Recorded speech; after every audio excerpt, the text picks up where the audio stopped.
Hello, children. It's Grandma Carla with Chapter 5 of Sarah Plain and Tall. The sheep made Sarah smile. She sank her fingers into their thick, coarse wool. She talked to them, running with the lambs, letting them suck on her fingers. She named them after her favorite aunts, Harriet and Mattie and Lou. She lay down in the field beside them and sang, "Summer is a-comin' in," her voice drifting over the meadow grasses carried by the wind. She cried when we found a lamb that had died, and she shouted and shook her fist at the turkey buzzards that came from nowhere to eat it.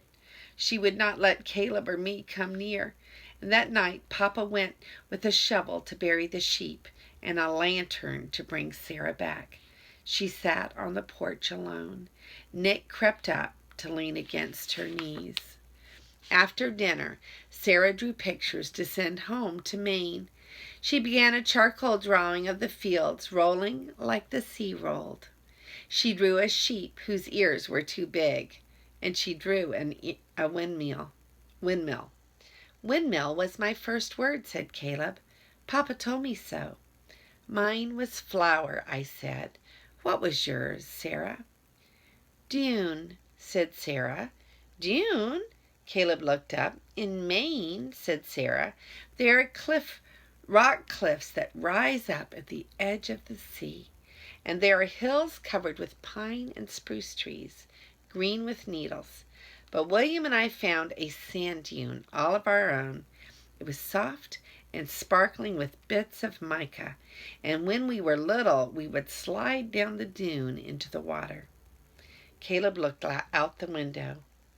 We have no dunes here, he said. Papa stood up. Yes, we do, he said. He took the lantern and went out the door to the barn. We do? Caleb called after him. He ran ahead, and Sarah and I followed, the dogs close behind. Next to the barn was Papa's mound of hay for bedding, nearly half as tall as the barn, covered with canvas to keep the rain from rotting it. Papa carried the wooden ladder from the barn and leaned it up against the hay. There, he smiled at Sarah, our dune.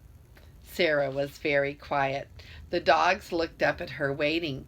Seal brushed against her legs, her tail in the air. Caleb reached over and took her hand. It looks high up, he said. Are you scared, Sarah?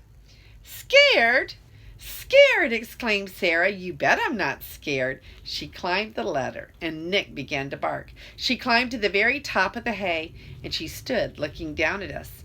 Above, the stars were coming out. Papa piled a bed of loose hay below with his pitchfork. The light of the lantern made his eyes shine when he smiled up at Sarah. Fine? Called Papa. Fine, said Sarah. She lifted her arms over her head and slid down into the soft hay. She lay laughing as the dogs rolled beside her.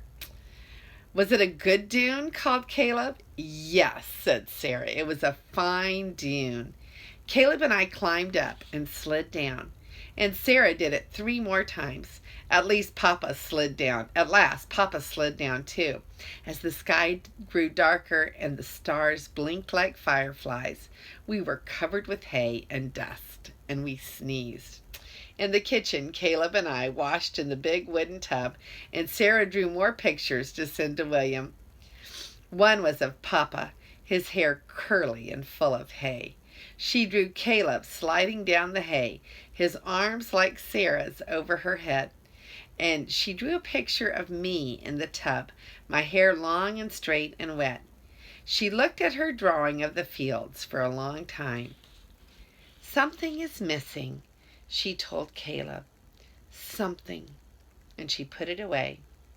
Dear William, Sarah read to us by lantern light that night. Sliding down our dune of hay is almost as fine as sliding down the sand dunes into the sea. Caleb smiled at me across the table. He said nothing, but his mouth formed the words I had heard too. Our dune. And this is Grandma Carla.